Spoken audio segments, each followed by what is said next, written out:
үй тапсырмасы, химиялық қару дегенімізде кім айтады? Қалай айтады? Дауыстарын шығарып айтайық. Химиялық қару дегеніміз қырып жою қаруының бір түрі. Келесі сұрақ. Тоқта, келді. Дегенсіз бейнероликке көңіл бөлейік.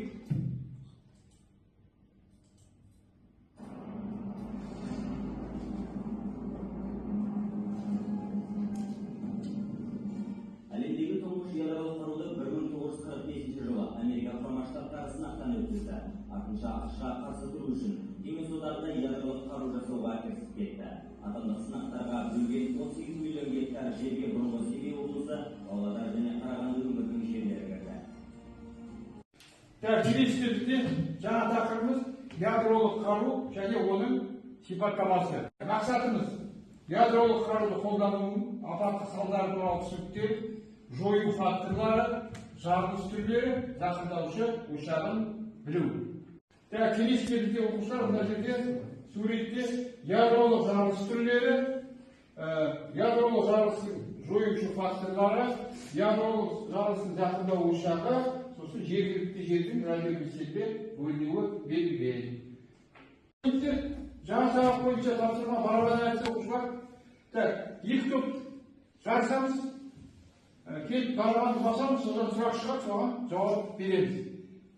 Бірінші топ бастайды, аша ойында. Нұржан, енді бастау барабанды бастайық. Тоқтатамын. Мына жерде сенде түсіп, сен бірінші топсың ба? Бірді бастатқан, сұрағын оқиық. Иондаушы сәуле үйлерінің әсер етуінің нәтижесінде адамдарда өтпелі радиацияның әсер етуі кезіндегідей сәуле ауруы пайда болады. 100-200 реттен мөлшерін алған адам қандай дәрежелі сәуле ауруына ұшырайды? Нешінші дәреже деп ойлайсыңдар? Жауап? Бірінші дәреже. Жақсы отырамыз.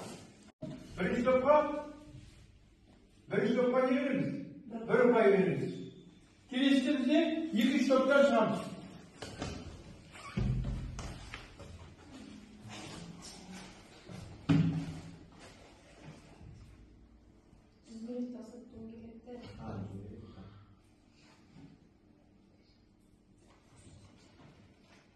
Сен екінші топсың. Суретті татта сосын. Сұрағын оқиық.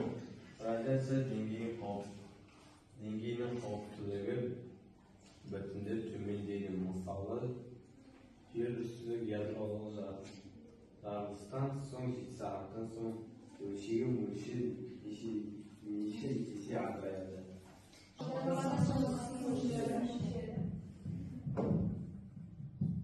Дұрыс па екен? Дұрыс екен.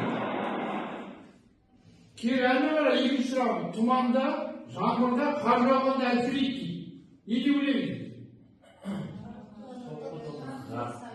Жарықты? Дұрыс екен. Жақсы, мен қарайын.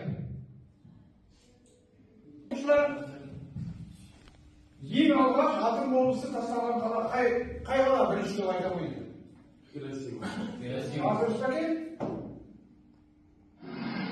Дұрыс екен сұрақ. Әрмен қарайық. Келесі топ Семей полигонында алғашқы жарылыс болған жыл дейді. Ибна топ. 49 жыл дейді. Қаз қарайық. Дұрыс екен. Тоқтатамын. Келесі тапсырмамыз біздің командир сұрағы. Тапсырма? Бірінші сұрағымыз жоюшы әрекетті жанушы деген жаппай жою қаруы. Кім айтады кім шығарады? Шыға ғой, девасыз.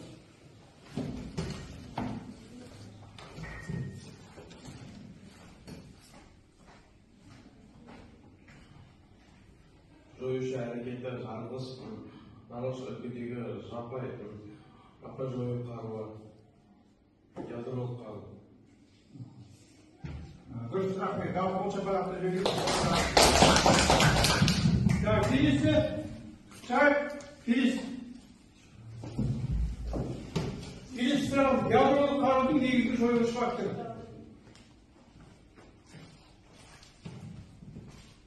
Ядролық қарудың негізгі жойғыш факторы соққы толқыны. Дұрыс, рахмет. Кері байланыс. Бәрі түсінікті болды ма? Сұрақ бар ма? Әлде түсінбедіңдер ме? Ал баса қойыңдар. Бәрі түсінікті болды.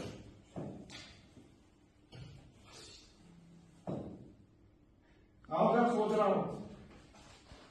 Мен бүгінгі сабақта барлығын түсіндім.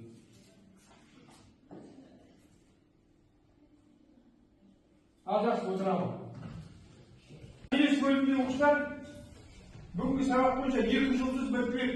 Ал екі бөлімше, 2 топ бірімізге бір тілектерімізді айтып жіберейік. Ал кім айтамын?